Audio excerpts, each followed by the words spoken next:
Friends, CG academy में आपका स्वागत है। तो जैसा कि हमने आरएस अग्रवाल में 3 पार्ट्स को कवर कराया, तो आइए आज हम चौथे पार्ट को देखेंगे जिसमें हम प्रश्न संख्या 48 से स्टार्ट करेंगे। तो आइए प्रश्न संख्या 48 को देख लेते हैं। तो 48वां प्रश्न आपके सामने है। यहाँ पे ए तथा बी ऐसे धन पूर्णांक है कि ए स्क्वायर माइनस बी स्क्वायर 19 के बराबर है। तो ए का मान हमें ज्ञात करना है। तो आइए इस प्रश्न को हम हल कर लेते हैं। यहाँ पे ए स्क्वायर माइनस बी स्क्वायर, जिसे हम ए माइनस बी एक ब्रैकेट में, दूसरे ब्रैकेट में ए प्लस बी के रूप में लिख सकते हैं, क्योंकि ये ए स्क्वायर माइनस बी स्क्वायर का सूत्र है जिसे हम इस रूप में भी लिख सकते हैं। तो ये है 19 के बराबर। अब हमें करना क्या है कि 19 के फैक्टर निकालने हैं, देखने 19 के फैक्टर कौन कौन से हैं, फिर उस फैक्टर को इनके स्थान पे हमें रख देना है, वहां से हमें ए का मान ज्ञात हो जाएगा। तो आइए देखते हैं 19 का फैक्टर या तो 19 गुणे 1 हो सकता है या फिर 1 गुणे 19 हो सकता है। लेकिन अब बात आती है कि यहाँ पे 1 आए या यहाँ पे 19 आए, जैसा कि यहाँ पे दिख रहा है, या फिर यहाँ 19 यहाँ 1 आए, जैसा कि यहाँ पे दिख रहा है। तो मैं आपको बता दूं कि जो माइनस वाली संख्या होती है वो हमेशा प्लस से छोटी होनी चाहिए। यानी कि यहाँ पे देखिए बड़ी संख्या है पहले, इसलिए ये हमारा नहीं हो सकता। यानी कि हमें सबसे पहले छोटी संख्या रखनी है, क्योंकि माइनस में छोटी संख्या रहती है और प्लस में हमेशा बड़ी संख्या। तो इस फॉर्मेट से हम इसे करेंगे। तो आइए देखते हैं अब हमें करना क्या है। ए और बी का मान कुछ इस प्रकार रखें कि घटाने पे 1 आ जाए और जोड़ने पे 19 आ जाए। तो यदि हम 5 और 4 रखेंगे तो घटाने पे तो 1 आ जा रहा है, लेकिन 5 और 4 को जब हम जोड़ रहे हैं तो 9 आ रहा है, जो कि 19 आना चाहिए। यानी कि ये यहाँ पे फिक्स नहीं हो पा रहा है।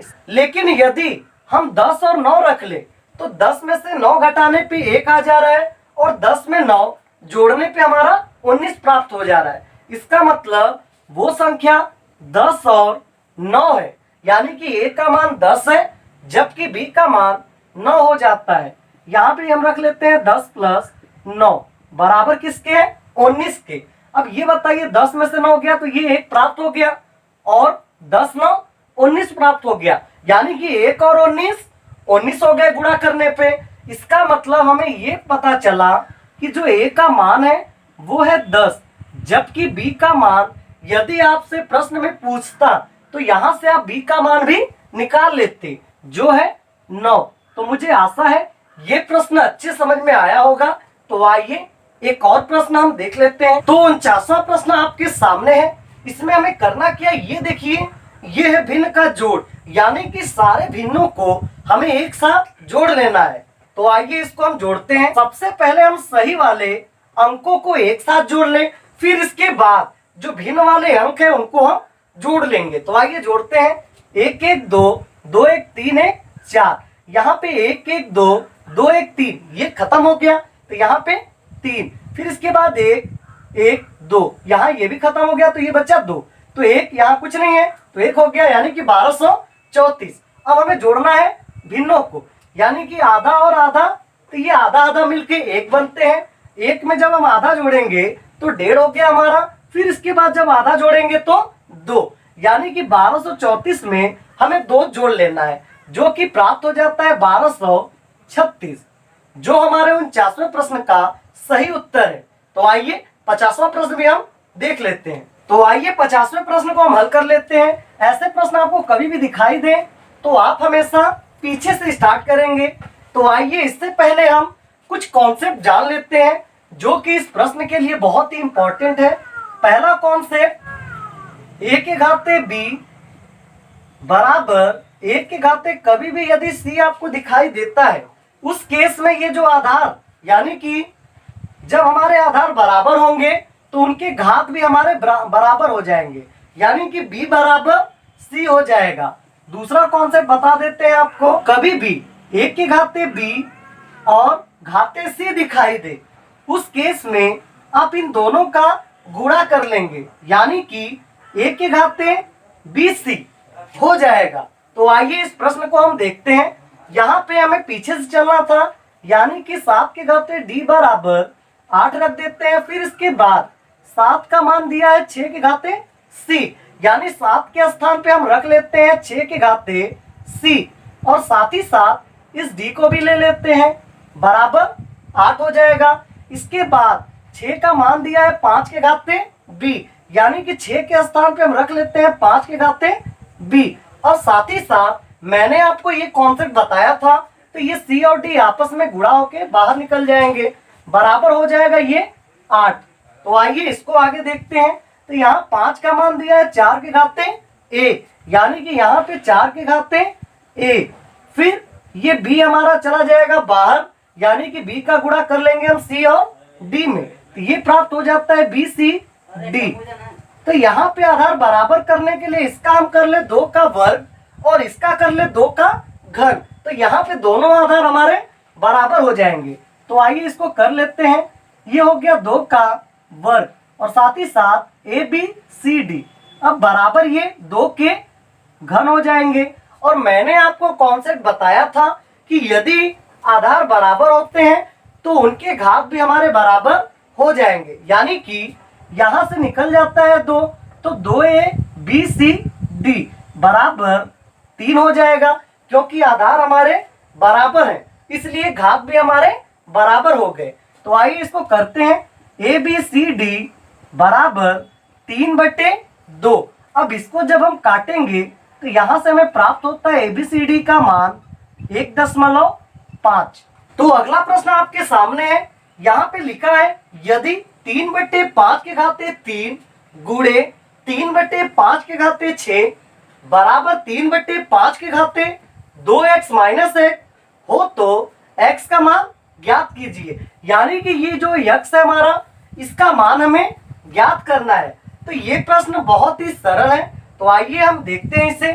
तो मैंने आपको कॉन्सेप्ट बताया था कि जब हमारे आधार बराबर होंगे उस केस में ये जो घात होंगे ये भी बराबर हो जाएंगे। लेकिन यहाँ मैं आपको एक और कॉन्सेप्ट बता देता हूं कि जब कभी भी यहाँ पे आपको गुणा दिखाई दे, यानी कि 2 आधार एक हो, दोनों आधार के बीच गुणे का चिन्ह दिखाई दे, उस केस में जो हमारे घात होंगे ये हमारे जुड़ जाएंगे। तो आइए देख लेते हैं इस कॉन्सेप्ट को। यहाँ पे मान लेते हैं a के घाते b है, फिर गुणे a के घाते c है। तो इस केस में होगा क्या कि जब हमारे आधार बराबर होंगे तो उस केस में ये दोनों घात हमारे जुड़ जाएंगे, यानी कि a के घाते b प्लस c। लेकिन दूसरे कॉन्सेप्ट को हम देख लेते हैं जिसमें a के घाते b और यहाँ यदि भाग का चिन्ह हो और a के घाते यहाँ c हो, तो जब कभी भी आपको 2 आधार सेम दिखाई दे और दोनों के बीच भाग का चिन्ह हो, उस केस में हमें घात को आपस में घटा लेने हैं, यानी कि b माइनस c। तो आइए इस प्रश्न को हल करते हैं। यहाँ पे जैसा कि हमने कॉन्सेप्ट को देखा, तो यहाँ हम रख लेते हैं 3/5 के घाते 3 गुणे 3/5 के घाते -6 बराबर 3/5 के घाते 2x माइनस 1। अब जबकि आधार हमारा बराबर है तो यहाँ पे हम लिख सकते हैं 3/5 के घाते 3। अब यहाँ प्लस अगर रखेंगे हम तो प्लस माइनस हमारे माइनस हो जाएंगे। तो आइए आगे देखते हैं। यहाँ पे 3/5 के घाते 2x माइनस 1। अब यहाँ पे आधार दोनों के बराबर है, तो जब दोनों के आधार बराबर हो तो मैंने बताया था कि घात भी हमारे बराबर हो जाते हैं, यानी हम यहाँ लिख सकते हैं प्लस माइनस माइनस, यानी 3 माइनस 6 बराबर 2x माइनस 1। तो आइए इसको हल करते हैं। तो इसको जब हम घटाएंगे तो निकल के आता है -3 और यहाँ पे 2x माइनस 1। लेकिन इस -1 को जब हम इधर भेजेंगे तो ये बदल जाएगा +1 में, यानी कि -3 प्लस 1 बराबर 2x। अब यहाँ से ये हमारा घट गया तो ये निकल के आता है -2 बराबर 2x। तो यहाँ से 2 से हम इसको एक बार में काट दें तो x का मान हमें मालूम हो गया -1। तो मुझे आशा है ये प्रश्न अच्छे समझ में आया होगा। तो आइए एक और प्रश्न को देख लेते हैं। तो आइए इस प्रश्न को हम हल करते हैं। यहाँ पे लिखा है 1/1 गुणे 2 प्लस 1/2 गुणे 3 प्लस 1/3 गुणे 4 डैश प्लस 1/99 गुणे 100, यानी कि 1 2 2 3 फिर 3 4, ये क्रम हमारे 99 गुणे 100 तक जारी है। तो इसमें हमें करना क्या है, तो आइए इसको हम देख लेते हैं। एक में से 1/2 यदि हम घटा लेते हैं तो 1/2 हमारा प्राप्त हो जाएगा। उसी तरह से 1/6 के लिए यदि हम 1/2 में से 1/3 को घटा ले तो 1/6 हमारा प्राप्त हो जाएगा। कहने का मतलब कि इसे हमें सरल रूप में कर लेना है ताकि ये प्रश्न आसानी से हल हो जाए। तो आइए इसको हम करके देखते हैं। यहाँ पे 1/1 1/1 माइनस 1/2 कर लें, प्लस 1/2 माइनस 1/3 कर लें, प्लस 1/3 माइनस 1/4, प्लस फिर डैश प्लस 1/99 माइनस 1/100। तो आपको कभी भी ऐसे प्रश्न दिखाई दे तो 1/1 माइनस 1/2 आप कर लें, फिर इसके बाद 1/2 माइनस 1/3, फिर 1/3 माइनस 1/4। तो आइए इसे हम आगे देखते हैं। यहां से आपको दिख रहा होगा ये माइनस 1/2 प्लस 1/2, फिर माइनस 1/3 प्लस 1/3, यानी कि ये जो क्रम है वो यहाँ तक जारी है। यहाँ तक ही क्यों, क्योंकि माइनस से प्लस हुआ, माइनस से प्लस हुआ, माइनस से प्लस, माइनस से फिर प्लस, यानी कि 1/99 से 1/99 हम इसको भी काट सकते हैं। तो आइए काटते हैं। तो 1/2 से 1/2 को काट दे, 1/3 से 1/3 को काट दे, फिर यहाँ से इसको काट सकते हैं क्योंकि जब ये माइनस 1/4 है तो यहाँ प्लस 1/4 भी होगा। फिर इसी तरह से यहाँ 1/99 होगा, यानी कि माइनस 1/99, क्योंकि ये जो क्रम आपको दिख रहा है उस क्रम में पहले माइनस 1/99 होगा फिर प्लस 1/99। तो ये दोनों आपस में कैंसिल आउट हो गए। कहने का मतलब कि शुरू की संख्या बच गई और लास्ट की संख्या बच गई, बाकी जितने अंक थे वो आपस में कट गए। तो आइए इसको हम लिख लेते हैं। तो 1/1 और वहां पे माइनस 1/100, जिसे हल करने पे प्राप्त होता है 100 और 1 का लसा 100 होगा। अब 1 का गुणा करेंगे तो 100 बार में, तो 100 1 का 100 माइनस 1, यानी कि 99/100 हमें प्राप्त होता है, जो कि इस प्रश्न का सही उत्तर है। तो आइए अगले प्रश्न को देख लेते हैं। तो ये प्रश्न काफी इंपॉर्टेंट है, इसे आप ध्यान पूर्वक देखिएगा और समझने का प्रयत्न करिएगा। तो आइए इस प्रश्न को हम देख लेते हैं। इस प्रश्न में हमें एक चीज दिखाई दे रही है कि a² माइनस b² यदि हम इसको बना लें तो ये हमारा आसान हो जाएगा। तो आइए बनाते हैं। यदि हम 1 का स्क्वायर करें तो कोई फर्क पड़ने वाला नहीं है, यहाँ भी 1 का स्क्वायर कोई फर्क नहीं, तो यहाँ भी रख सकते हैं, यहाँ भी उसी प्रकार से इधर, यानी कि सब में हम 1 का स्क्वायर रख सकते हैं, कोई फर्क पड़ने वाला नहीं है। तो यहाँ से हमें मालूम चल गया कि a का स्क्वायर माइनस b का स्क्वायर, जिसका सूत्र होता है एक ब्रैकेट में a माइनस b और दूसरे ब्रैकेट में a प्लस b। तो आइए करते हैं। तो एक ब्रैकेट में हम रख लेते हैं a माइनस b का मान, यानी कि 1 माइनस 1/2 रख लें, और दूसरे ब्रैकेट में 1 प्लस 1/2 रख लें। उसी तरह से इसको भी कर लें। एक ब्रैकेट में 1 माइनस 1/3, दूसरे ब्रैकेट में 1 प्लस 1/3। तो इसी तरह से ये क्रम हमारा जारी रहेगा। कहाँ तक, 1 माइनस 1/20 और 1 प्लस 1/20 तक। तो यहाँ से सारे माइनस वालों को एक साथ रख लें और प्लस वालों को एक साथ रख लें। तो आइए करके देखते हैं। तो यहाँ पे हम रख लेते हैं पहले माइनस का, यानी कि 1 माइनस 1/2 हो गया। फिर यहाँ पे इसको रख ले 1 माइनस 1/3, फिर उसी तरह से डैश डैश यहाँ पे रख लेते हैं हम 1 माइनस 1/20।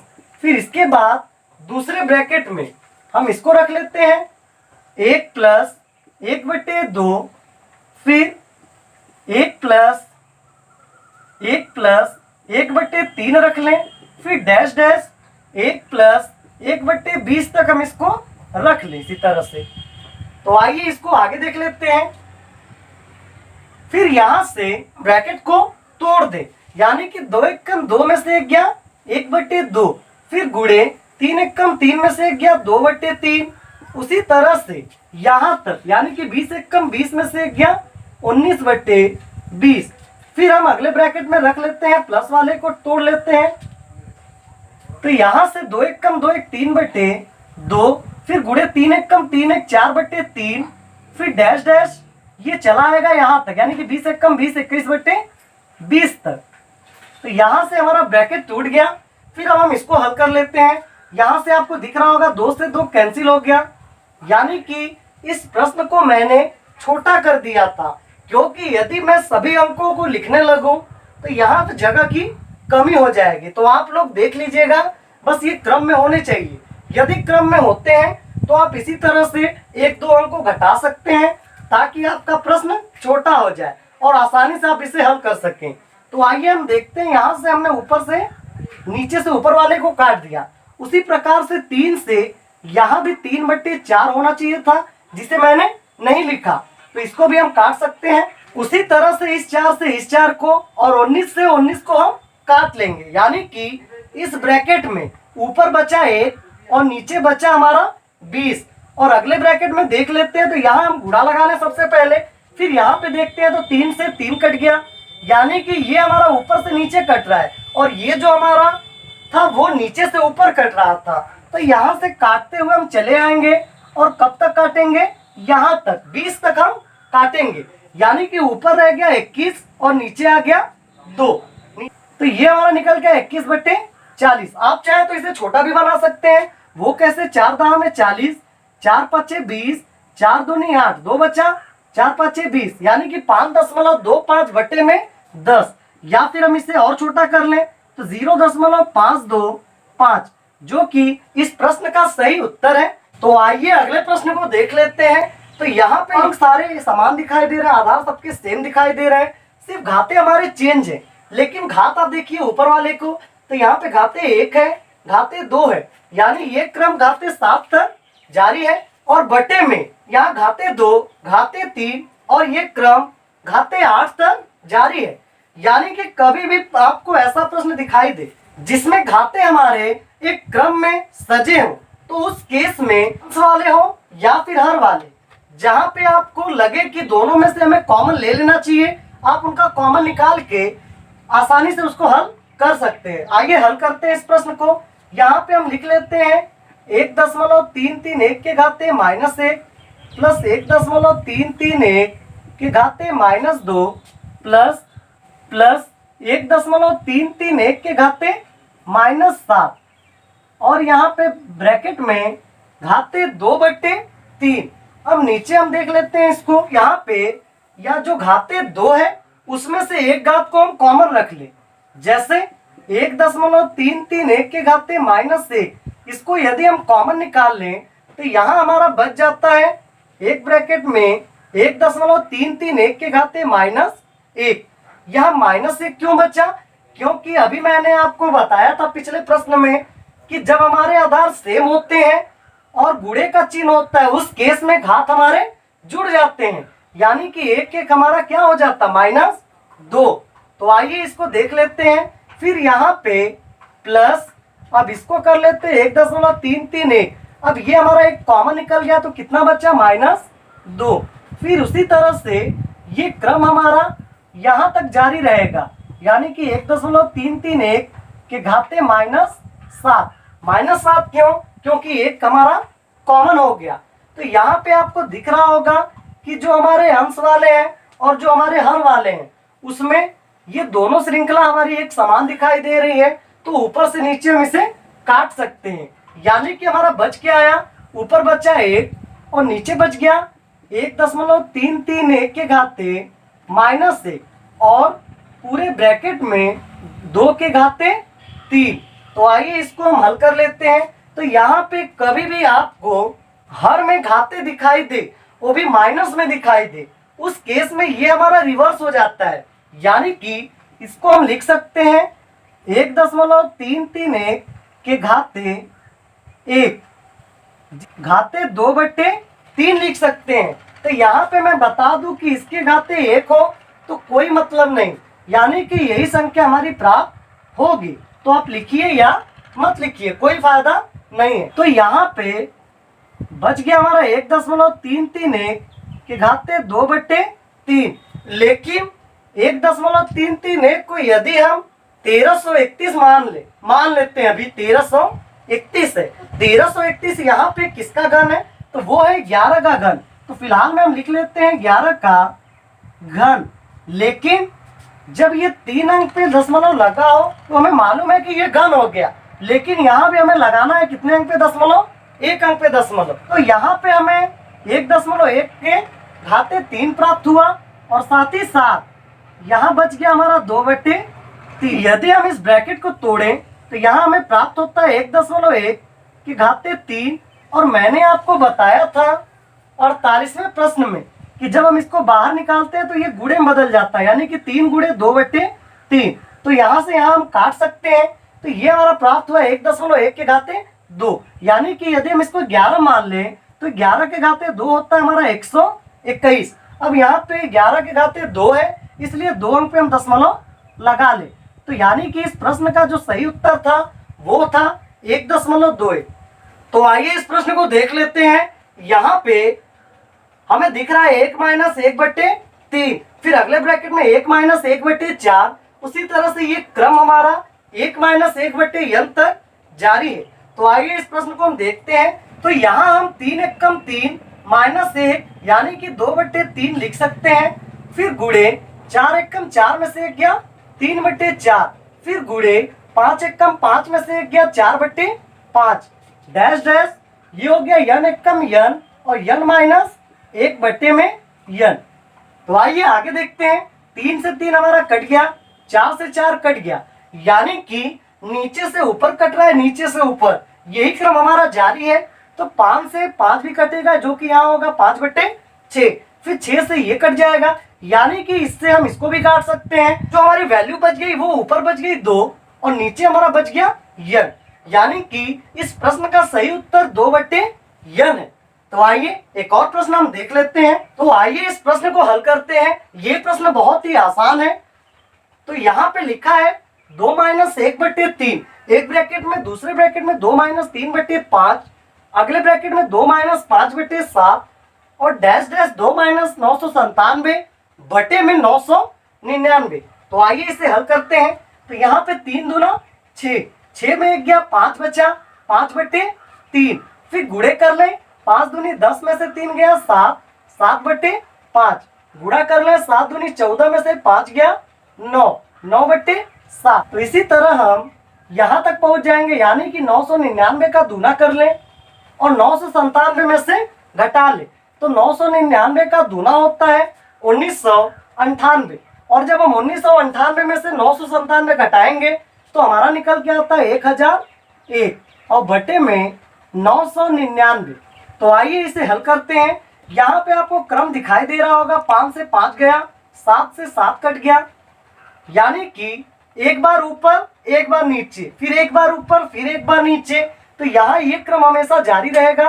तो यहाँ तक यानी कि 999 भी हमारा इस तरह से कट जाएगा। तो ऊपर हमारा बच गया 1001, जबकि नीचे हमारा बच गया 3। ये देखते हैं 3 से कटेगा कि नहीं। तो नहीं कटेगा, यानी कि यही हमारा सही उत्तर हो गया। तो आइए एक और प्रश्न हम देख लेते हैं। तो आइए इस प्रश्न को हम हल करते हैं। यहाँ पे 4 ऑप्शन दिए हुए हैं, क्योंकि यहाँ पे प्रश्न में कह रहा है कि किसी प्राकृतिक संख्या n के लिए इनमें से कौन से ऑप्शन सही है। तो आइए इसको हम हल करके देखते हैं। और एक चीज मैं आपको बता दूं, ये हमारा दशमलव नहीं है, ये हमारा गुणा का चिन्ह है। तो ये हो जाएगा 1/1 गुणे 2, ना कि 1/1.2। तो इसको हम लिख लेते हैं यहाँ पे।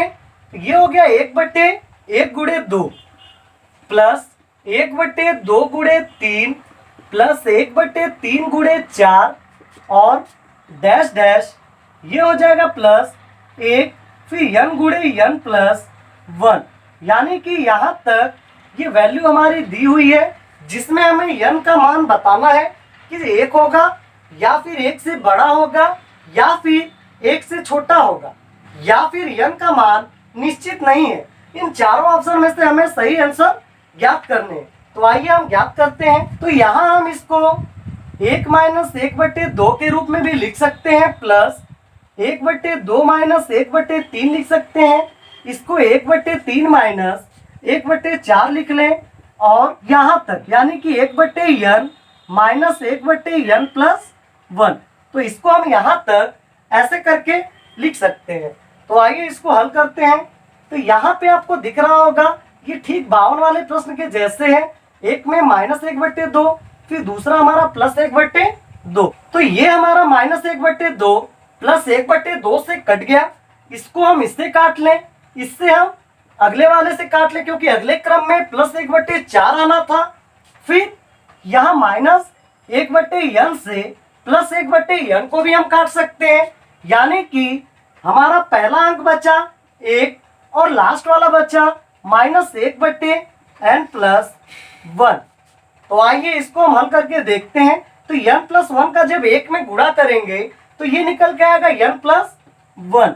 फिर इसके बाद -1 और बट्टे में n+1। अब मैं आपको बता दूं कि +1 से -1 हम काट सकते हैं। तो ऊपर हमारा बच के आ गया n/n+1। अब इसे हमें चेक करना है कि जो n का मान है वो 1 होगा, या 1 से छोटा होगा, या 1 से बड़ा होगा, या फिर 1 का मान बताना निश्चित नहीं है। तो प्राकृतिक संख्या 1, 2, 3, 4 से लेकर अनंत तक की संख्या सारी हमारी प्राकृतिक संख्या कहलाती है। तो यदि हम इसको 2 मान लें तो 2 मान के हम रख के देखते हैं। तो 2/2 + 1 यानी कि ये हो जाएगा 3। 2/3 जो कि 1 से हमारा छोटा है, ये हमारा 1 से छोटा है, यानी कि यहाँ से सिद्ध हो गया कि जो n/n+1 है वो हमेशा 1 से छोटा होगा। किसी भी संख्या को हम ले ले, कोई भी प्राकृतिक संख्या, वो हमारी क्या होगी, 1 से छोटी होगी। तो मुझे आशा है ये आपको समझ में आया होगा। तो इस प्रश्न का सही उत्तर ऑप्शन नंबर 3 है। तो आइए अगले प्रश्न को हम देख लेते हैं। तो आइए 58 प्रश्न को हम देख लेते हैं। यहाँ पे लिखा है 4 के घाते 61 + 4 के घाते 62 + 4 के घाते 63 और +4 के घाते 64। तो निम्नलिखित में से किसके विभाज्य हैं, यानी कि ये जो 4 ऑप्शन दिए हुए हैं इनमें से ये किसके विभाज्य हैं वो हमें ज्ञात करने हैं। तो आइए इस प्रश्न को हल करते हैं। तो यहाँ पे आप एक चीज ध्यान से देखिएगा कि सबके आधार हमारे बराबर है, यानी कि यहाँ से हम 4 के घाते 61 को कॉमन ले सकते हैं। तो जब हम 4 के घाते 61 को हमने कॉमन लिया तो यहाँ निकल के आया 1 बचा, क्योंकि इसको हम पूरा बाहर ले लिए तो यहाँ पे 1 बच गया। प्लस यहाँ पे जब हम 61 को कॉमन लिए तो यहाँ बच गया 4 के घाते 1, प्लस यहाँ बच गया 4 के घाते 2, यहाँ बच गया 4 के घाते 3। तो आइए इसको हल करते हैं। तो यहाँ हो गया 4 के घाते 61। अब इनको हम हल कर लेते हैं। तो ये 1, ये 4, ये 4 चौके 16, ये 4 चौके 16 चौके 64। आगे देखते हैं। तो इनको हम जोड़ लेते हैं। 1 4 5, 5 में 16 जुड़ा 21, 21 4 25, 25 और 60 85। लेकिन क्या 85 हमारा इन चारों में से विभाज्य है किसी से? तो देखते हैं। 3 से तो विभाजित होगा नहीं, 10 से भी नहीं होगा, 11 से भी नहीं होगा, 13 से भी नहीं होगा, यानी कि जब ये 85 नहीं होगा तो 4 के घाते 61 भी विभाज्य नहीं हो सकता। तो आइए इसको हम लोग 4 के घाते 60 बना के देखते हैं। तो जब हमने 4 के घाते 60 बनाया तो यहाँ पे 4 हमारा बच गया, यानी कि 4 के घाते 1 हमारा बच गया। और यहाँ गुणे 85, तो 4 के घाते 1 लिखे या 4 लिखे कोई फर्क पड़ने वाला नहीं है। तो आइए इसको गुणा करके देखते हैं। तो 4 पच्चे 20 को 0 80 लगा तो 4 बटे 32 2 34, यानी कि 340। अब इसको चेक करके देखते हैं कि इन चारों में से किसी से विभाज्य होता है या नहीं। और यदि इन चारों में से विभाज्य नहीं होगा फिर यहाँ से हम इसको ब्रेक कर लेंगे और इसको बढ़ा देंगे। तो आइए देखते हैं 3 से कटता है कि नहीं। 3 से चेक करते हैं। तो 3 और 4 7 होते हैं। मैंने आपको 3 के विभाजन का नियम बताया था कि सभी अंकों का योग कर लेने पे देख लेते हैं। यदि वो योग 3 से कट जाएगा तो दी हुई संख्या भी 3 से पूर्णतः विभाजित हो जाएगी। तो यहाँ पे दिए हुए अंकों का योग 3 से नहीं कट रहा, इसका मतलब 3 से ये नहीं कटेगा। अगला देखते हैं 10। तो 10 से तो ये कट जा रहा है, इसका मतलब कहीं ना कहीं ये 10वां ऑप्शन हमारा सही है। लेकिन तीसरे और चौथे को भी हम चेक कर लेते हैं। तो 11 से देखते हैं। तो 11 से तो नहीं कटेगा। 13 से देखते हैं। 13 दूनी 26, नहीं कटेगा। इसका मतलब ऑप्शन नंबर 2 हमारा सही उत्तर है। तो आइए अगले प्रश्न को देख लेते हैं। यहाँ पे लिखा है कि यदि n एक सम संख्या है, यानी कि जो ये घातीय n दिया हुआ है ये हमारी एक सम संख्या होनी चाहिए, तो 6 की घातीय n माइनस 1 निम्न में से किससे पूर्णतया विभाज्य है। यानी कि 30 से ये कटेगा, 36 से पूरा पूरा कटेगा, 6 से कटेगा या फिर 35 से। दी हुई संख्या 6 की घातीय n माइनस 1 इन चारों में से किससे पूर्णतया विभाज्य होगा, वो हमें ज्ञात करना है। तो आइए देखते हैं। यदि हम n एक सम संख्या मान लेते हैं n एक सम संख्या, यानी कि सम संख्या होती क्या है, 0 हो गया, 2 हो गया, 4 हो गया, 6 हो गया, 8 हो गया। इसी प्रकार से ऐसी संख्या जो 2 से पूर्णतः विभाजित हो जाए वो संख्या हमारी सम संख्या कहलाती है। तो n को हम लोग एक बार 0 मान के चलते हैं, एक बार 2, एक बार 4, एक बार 6, एक बार 8 ले लेते हैं। फिर इसके बाद हम देखेंगे यदि कट जाएगा तो वहीं पे हम रोक देंगे, नहीं तो ये क्रम हमारा चलता चला जाएगा। तो आइए करते हैं। यहाँ हम रख लेते हैं 6 के घाते 0 माइनस 1 पहले हम रख के देखते हैं। तो यहाँ पे 6 के घाते 0, मैं आपको बता दूं कि 6 के घाते या फिर किसी भी संख्या के घाते यदि शून्य आपको दिखाई दे वो हमारा 1 कहलाएगा। कहने का मतलब किसी भी संख्या का घात यदि शून्य है तो उसका मान सदैव 1 होता है। तो यहाँ पे 1 माइनस 1 यानी कि 0, तो ये हमारा पहले ही कैंसिल हो गया। तो आइए अगला देखते हैं। अगला हम रख के देखते हैं घाते 2 माइनस 1, तो इसको हम करते हैं तो चचा के 36। अच्छा माइनस 1 करेंगे तो ये हमारा निकल के आया 35। तो 35 हमारा इनमें से क्या पूर्णतया विभक्त होगी।